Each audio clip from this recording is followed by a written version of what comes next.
Okay, so now we're going to deal with rational inequalities. Remember that rational functions have zeros and vertical asymptotes and horizontal asymptotes. So you can go back and check out when we get vertical asymptotes, horizontal asymptotes, and zeros.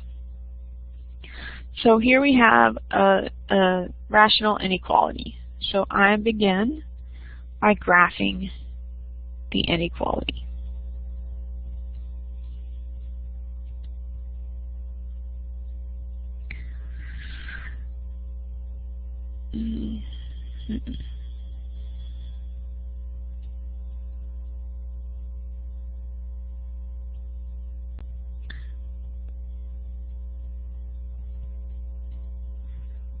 Okay, so I graph.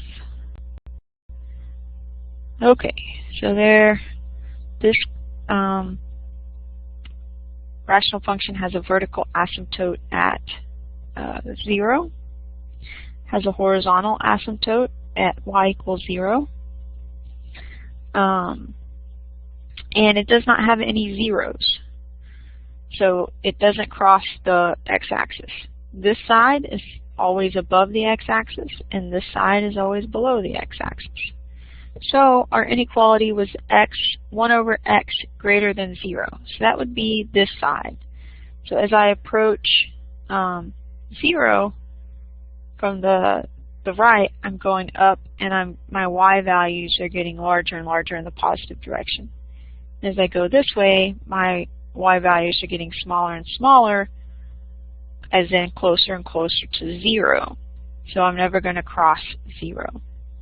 So we're going to go back and write down our answer now.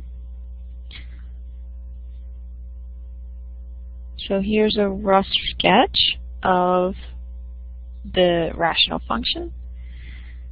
And so from x, so to the right of x is our solution, so it's going to be 0 to infinity.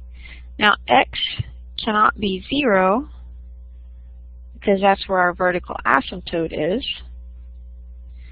So we put a rounded thing there. And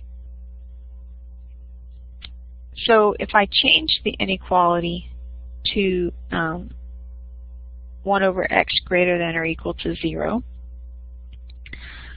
I don't get a different value, a different interval, because this function never is equal. It's never equal to 0, and on this side it's never equal to 0. So I get the same interval whether it's greater than 0 or greater than or equal to 0. Again, that is because oh, well, x can't be 0, but also, that's this part. And then, but we also never cross the x-axis. So here's our general steps.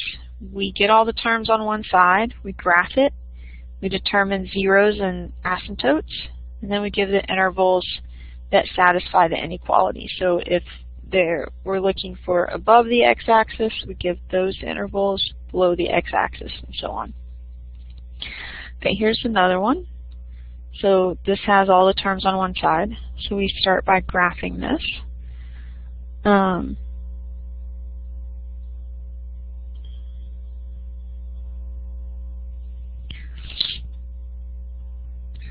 So we get, don't forget parentheses, x minus 4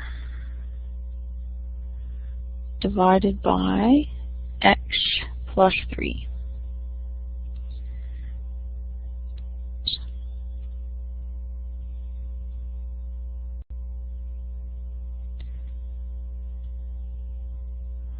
Okay, so right here, there's something going on, and that is there's a vertical asymptote at x equals minus 3. We'll go look at the function again in just a second.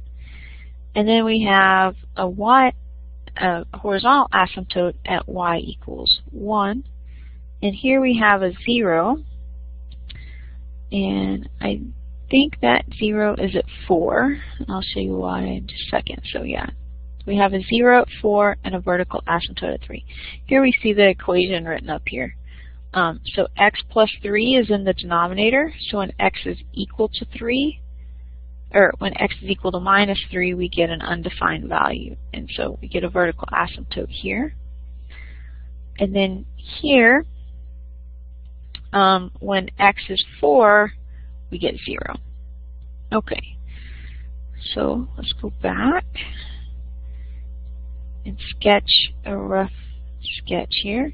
Now we have a y asymptote, or a horizontal asymptote at 1, because the rules are when the degrees are the same. So these are both first-degree polynomials. The horizontal asymptote is the ratio of the leading coefficients. And then we said we had a 0 here at 4. And so it goes like that, and it goes like that. So we want the values that are greater than 0. So all this over here is all going to be greater than 0. And it goes all the way over here to this vertical asymptote. And then on the other side of the vertical asymptote, we're at 0. We start off way down here at big negative, and we come up and we get, when we hit x equals 4, we're 0.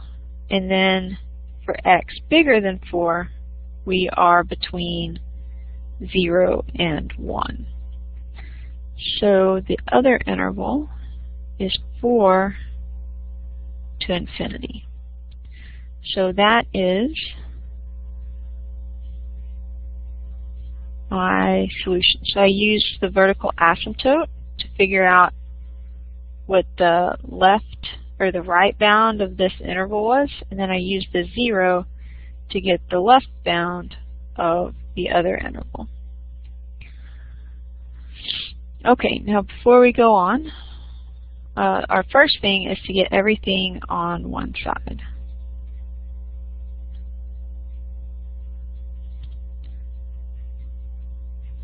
Now, I could get a common denominator and do some stuff, but let's just graph it and see if we can figure out what's going on. So this is going to be x plus 2 divided by x minus 3. Whoops.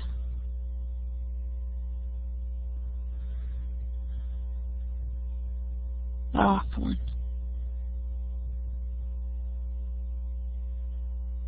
Minus 1.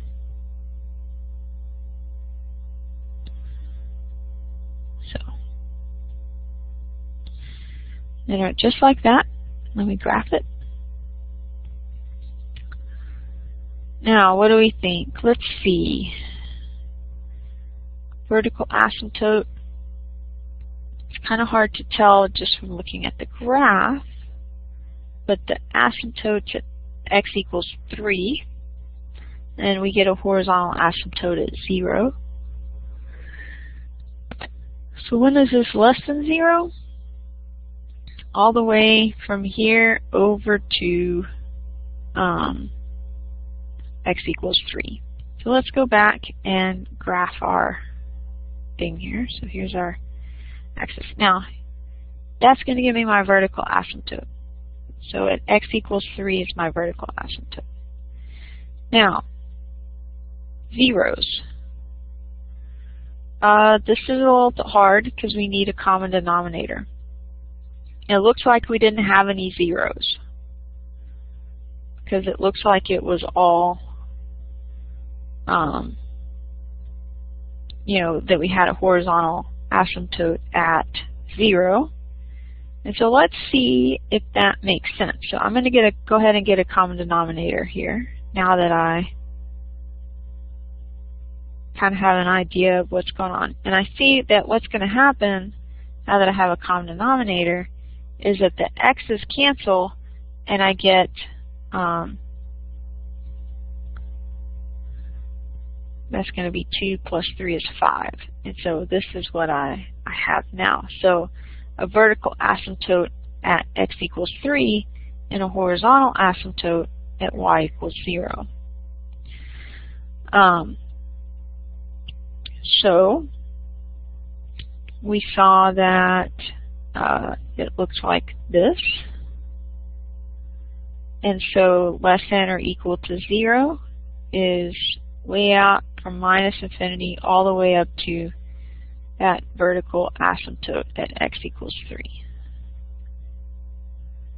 And it's rounded because x can't equal 3, so 3 can't be included in the interval because x is not allowed in the domain. So that's our solution there.